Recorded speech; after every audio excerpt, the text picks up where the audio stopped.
Report. So, will you talk a little bit about this for me? This one's a lot easier for me to read. Certainly. With respect to the general fund, it's rather interesting to note that we've collected the same percentage of anticipated tax revenue for the first 3 months of this year as we did a year ago. At this time, that our collection of total revenue is at exactly the same percentage as it was at the first 3 months of a year ago. And our expenditures are very close to the expenditure pace that we were going at the first 3 months a year ago. So I'd like to say in that aspect that at least we've been very consistent that our anticipated revenue and expenditure, or revenue and anticipated expenditures are running in line with projections that we have seen in the previous year. So there's nothing in the general fund that really is unusual at this point on either side in terms of inflow or outflow.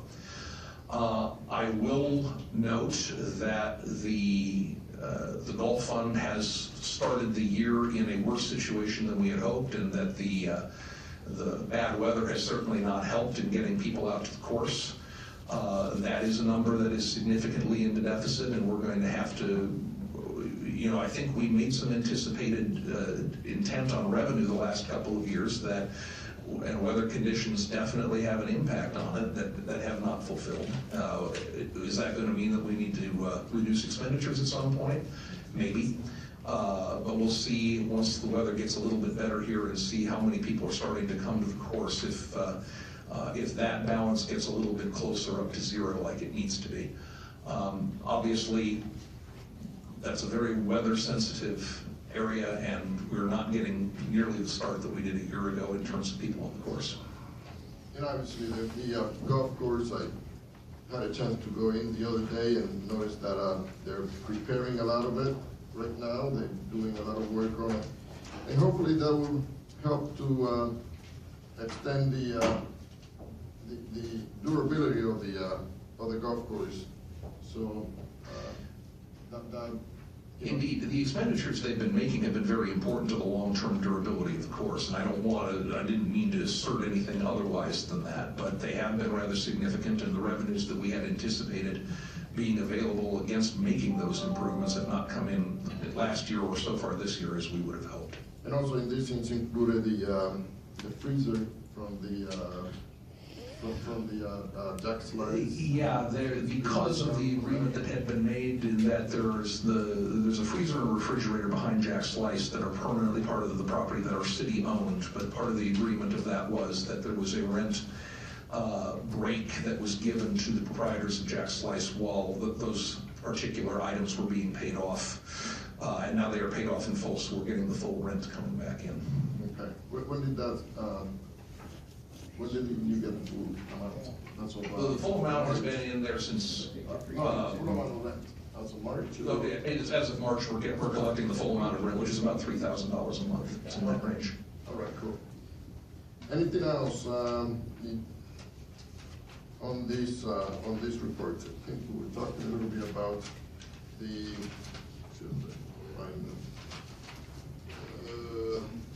There's something else I wanted to bring up. I think it was part of the capital. You wanted, as far as the balance in the capital fund, you wanted to look back at the page where the balances are. Let's go do that here for a minute on page 11. Yeah. The negative balances that you see here, we've already talked about the Gulf Fund, and that's a very important issue that we need to address. The Trexler Park Fund, of course, is a reimbursement fund, and we're going to be getting reimbursed for that regularly to bring us back up to about a zero balance on that, which is the standard procedure for dealing with that balance. The capital fund, I don't know if happy is the right word, but I think we have finally come to a rather clear identity as to why that negative balance exists the way that it does. We're trying to get that presentation finalized for the mayor's review so that he understands it, and when that is complete, then I think we'll be ready to talk with you about it, but I think we have some ideas as to what's happening on there that we will be ready to share with you soon. Okay, so the capital fund, I'm worried about it because it's kind of over close to $3 million. Okay. You are not alone in that concern. And also, The other concern I had was not as much with the Drexler fund, but that's a reimbursement issue, so as soon as you reimburse it, you get the money. Correct. And the last thing I was concerned about was the golf fund that we talked about just now. Yes. So, everything else, sure that if the vacancy report will be taken care of. I know that Mr. Robinson, oh, he's here. He's gonna always ask a little bit about some of the vacancy, and especially I think you got the answer the other day in regards to the EMS guys, and were interviewed and things are working. It's a bill that I introduced several years ago, and finally we're getting the people. We are also on a pace at this point, Councilman Greedy, in which if the first quarter were to replicate itself for the remainder of the year, that the vacancy factor would exceed 1.9 million, and I don't think that's going to last. I think that Mayor O'Connell has been very desirous of getting positions filled as quickly as possible, so I don't think we're going to maintain that pace. The last couple of years, we've been right around 1.7, and I know if we get very aggressive in trying to fill these positions quickly, it'll probably end up a lot closer to that by year's end. Okay. So we're going to keep an eye on that as we move Yes. forward. So hopefully we can get it together and make sure that we lower the vacancy factor there. Anything else on the December and March? Anybody from my dais here? If not, we don't have April. End of April, it's the same thing. Any comments from the public?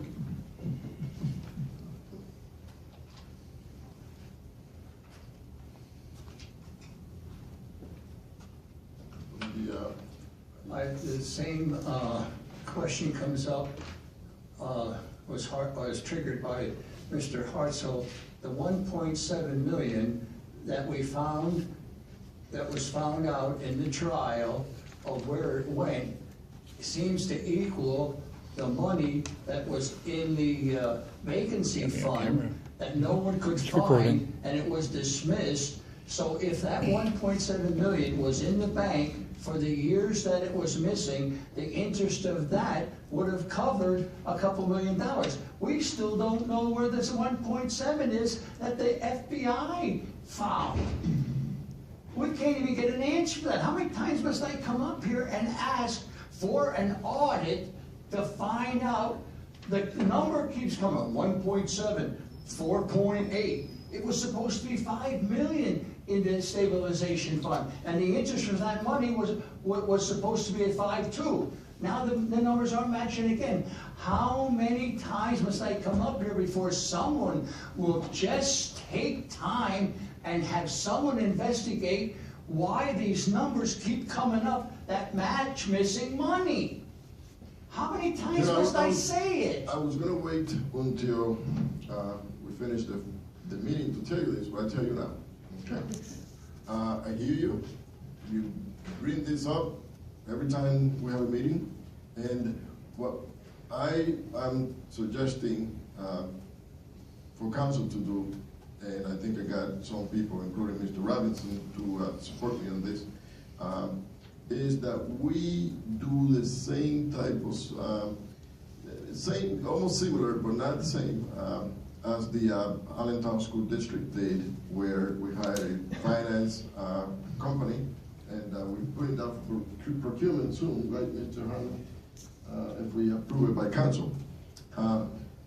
That we get a company that will look at all our finances and give us some responsible ideas of how we can manage our funds here with the support of our finance department. So we will look into that. There is a gentleman that's going to be coming here on the 2nd. He's from, he doesn't cost the city anything. It's a state funded personnel. And he will give us some ideas, even more detail of what can be done. So, forget the name of the gentleman, is it Miller? Kelly. So we will be working and looking into this a little bit deeper. I know that there's a concern. It may turn out that everything is fine. It may turn out that we had some deficit that we never looked at. It may turn out that things are worse than what we thought. So, but we are going to look into that and move it forward. So it will probably put at rest some of those concerns that people like you have and people in the community and also people that work here, in the city. So we're looking at that. That's going to be coming forward. And on the second, we get a better idea of how that's going to happen. Mr.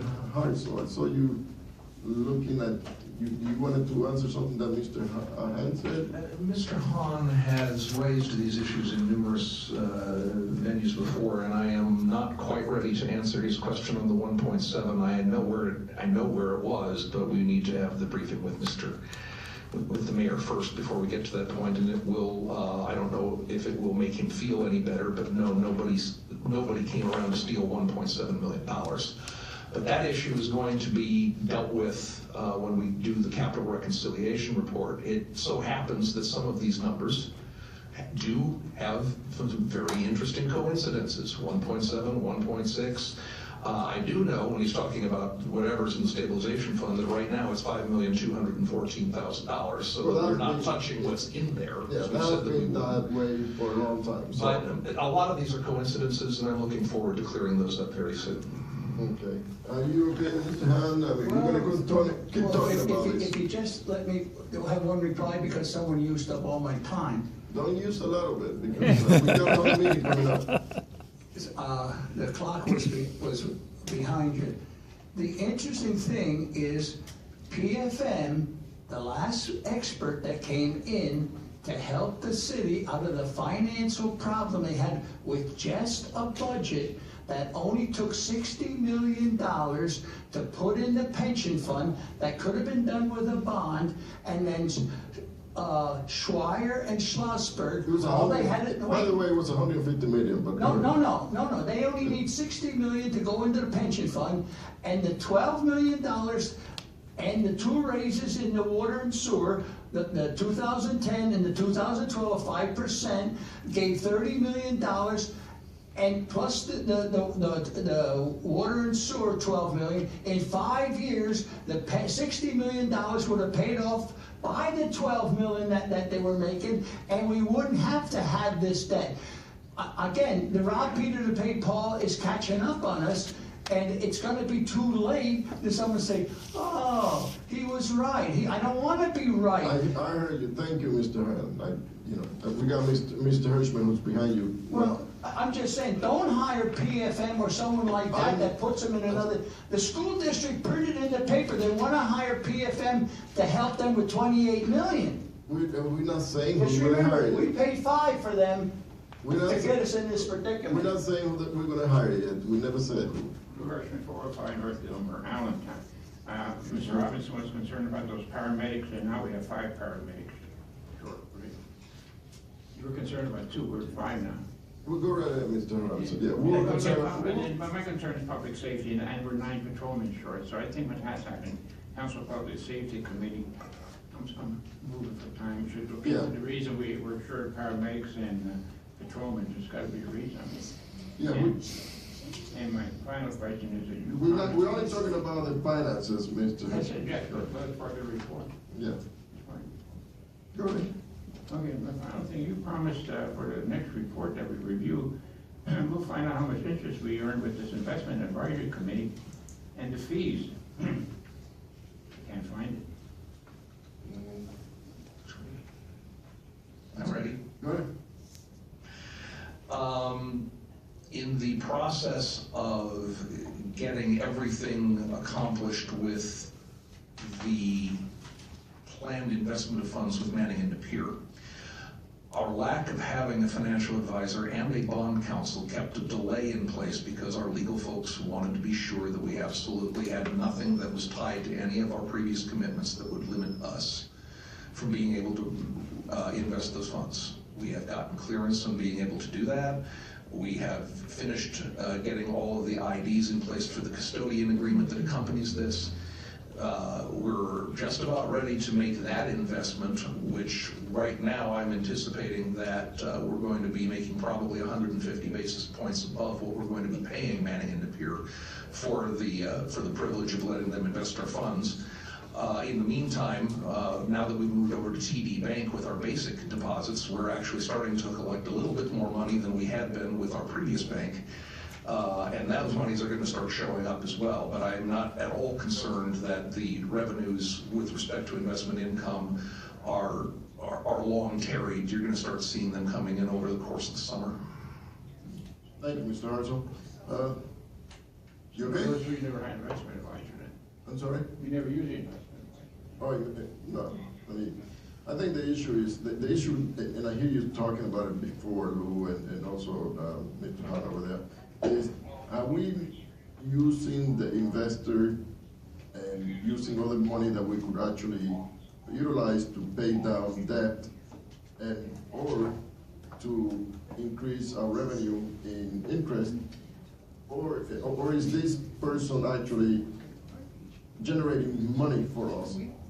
Overall, after all the accounts are numerated. The short-term cash that we have been having sit for a year has been collecting virtually nothing. The whole point of this is that the accounts, solid, very liquid accounts, very short-term accounts that we would be putting this money into,